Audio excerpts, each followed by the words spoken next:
अब बार बार इस सरकार से आशा रखना बीएड वाले के लिए एक धोखा होगा, एक छलावा होगा। इसलिए बीएड जो किए हुए हैं वो अन्य प्रतियोगी परीक्षा की तैयारी किए, बीएड में ही और बेहतर है। एक बिहार है ना, अगला जो वैकेंसी आ रही है उसमें तैयारी करें। तो बिहार गवर्नमेंट जो है भाई भतीजावाद करने के लिए, अभी देख रहे हैं बिहार में वो उधर परीक्षा दिया, इधर से डॉक्यूमेंट्स जो है चेकिंग शुरू हो गया। अब डॉक्यूमेंट्स को छांट रहा है पैसा कमाने के लिए।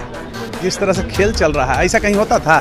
जो लड़के पास करते उनका डॉक्यूमेंट चेक होता और वो ज्वाइन करते विद्यालय में। बिहार में शिक्षक नियुक्ति होनी है, ऐसे में मामला सुप्रीम कोर्ट में पहुंच गया है। जिस तरीके से शिक्षक अभ्यर्थियों के द्वारा सुप्रीम कोर्ट में पीआईएल दर्ज किया गया था, इसकी आज सुनवाई हुई है। तमाम मामलों को जानेंगे, तमाम मसलों पर चर्चा करेंगे। हमारे साथ बात करने के लिए पटना हाई कोर्ट के जाने माने अधिवक्ता कौशलेंद्र नारायण हैं, जुड़ेंगे, बात करेंगे। कौशलेंद्र नारायण जी, आपने सुनवाई की पूरी वीडियो देखी होगी, जिस तरीके से आज सुनवाई हो रही थी। शिक्षक अभ्यर्थियों को लेकर बड़ी सुनवाई हुई है, कैसे इसको देख रहे हैं? और बीएड वाले अभ्यर्थियों को लेकर क्या कुछ फैसला है और क्या आगे चल के होगा बीएड वाले अभ्यर्थी? देखिए, सर्वप्रथम तो मैं आपको धन्यवाद देता हूं कि आप त्वरित जो भी मुद्दा होता है उसके लिए मेरे पास पहुंचते हैं।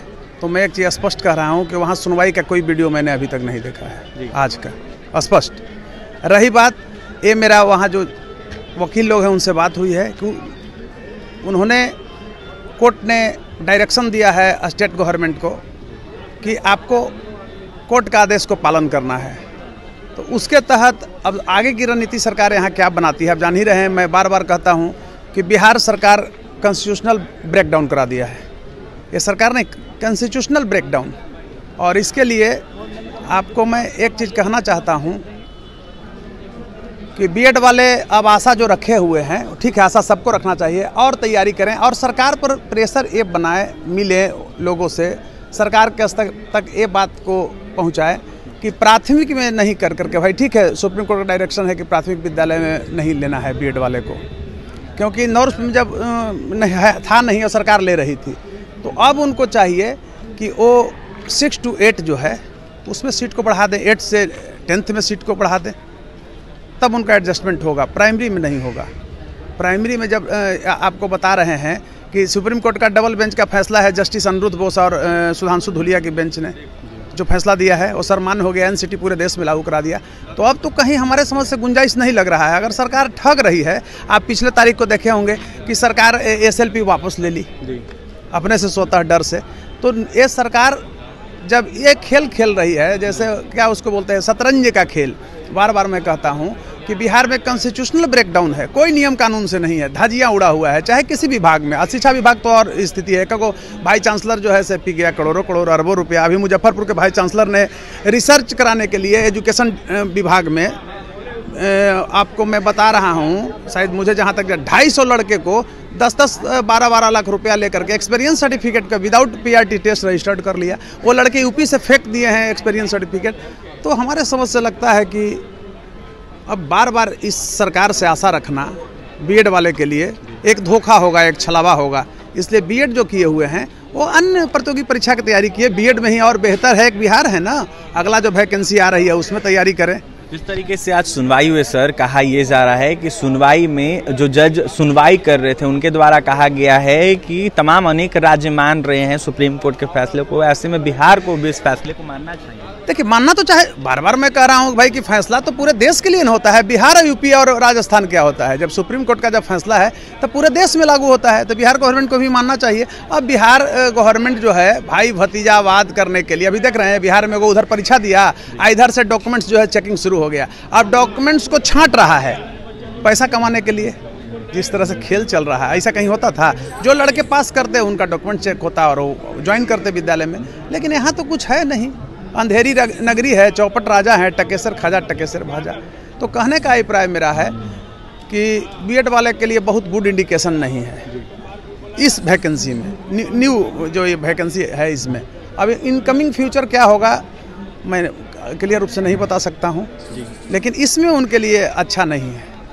हम बीएड वाले के साथ सहानुभूति रखते हैं, इसलिए बार बार उन लोगों को कह रहे हैं कि झांसे में मत आइए। सरकार जो है से आपको ठग रही है और ये वोट की राजनीति कर रही है बीएड वाले। मैं व्यक्तिगत किसी सरकार को दोषी और ये सब नहीं दे रहा हूँ, लेकिन वर्तमान जो सरकार है वो, आप ये कहिए बिहार में ये जंगल राज के नारा दे के जो आए थे नीतीश जी, अभी वर्तमान में बिहार में महाजंगल राज है। तो कहीं कुछ रह नहीं गया है, स्पष्ट रूप से मैं कह रहा हूँ। तो ये तो बिहार के लोगों को समझना चाहिए, बीएड छात्र हैं उनको समझना चाहिए, लेकिन उनके लिए गुड इंडिकेशन नहीं है इस वैकेंसी में। अब सरकार उनको वोट की राजनीति में डाल और पात का खेल खेल रही है, तो उसमें हम लोग क्या कर सकते हैं। कई बड़े अधिवक्ता इस केस को लड़ रहे थे, ऐसे में कहा यह भी जा रहा है कि जिस तरीके से केस को ट्रांसफ़र किया जाएगा, जिन जज ने पहले सुनवाई की थी शिक्षक अभ्यर्थियों को लेकर। आप ये बताइए केस क्या ट्रांसफ़र किया जाएगा, आप हमको बताइए। जब डबल बेंच ने फैसला दे दिया है तब नहीं, डबल बेंच सुधांशु धुलिया और जस्टिस अनिरुद्ध बोस की बेंच ने दिया है, तो ये क्या कहेंगे, एक खेल है। जो फैसला हो गया। अब उसमें बहुत बढ़िया मतलब बीएड वाले के लिए नहीं है, और सरकार तो हमेशा हारी है। ये तो मतलब एक खेल खेलता है। अब इसमें होता है क्या कि अफसरों को भी दिल्ली में भाई रहने के लिए खर्च पूरा बजट, ये तो सरकारें का बजट खर्चना होता है। बड़ा होटल में ठहरते हैं, फ्लाइट से जाते हैं, यहाँ बिहार में पब्लिक से मिलने के लिए उनको साहब खा रहे हैं, जा रहे हैं, ये है, लेकिन वहाँ जाने के लिए उनको फुर्सत रहता है। तो कहीं नहीं, हर तरह से गरीब मारे जा रहे हैं। आगे चल के भी सर सुनवाई होगी, कहा यह जा रहा है। अब ये तो मैं नहीं न कह सकता हूँ, मैं तो जस्टिस नहीं हूँ। मैं एक एडवोकेट की हैसियत से कहूँगा सुनवाई की गुंजाइश तो हमेशा रहती है, लेकिन कितना दिन सुनवाई होगा। जब फैसला आ गया तो आ गया। बीएड वाले को बहुत लाभ नहीं मिलने जा रहा है, और हम यही कहना चाहेंगे कि वो सरकार के झांसे में नहीं आए। सरकार वोट की राजनीति करे। देखिए यहाँ क्या हो गया है, वर्तमान सरकार भी ये चाह रही है कि हम सहानुभूति ले लें बीएड वाले से। बात को समझिए, टेक्निकल चीज़ को। और विपक्ष भी चाह रही है कि हम सहानुभूति ले लें। तो अब इस स्थिति में जहां डाल और पात वाली खेल है, तो उसमें भविष्य तो बर्बाद होगा ना बीएड वाले का।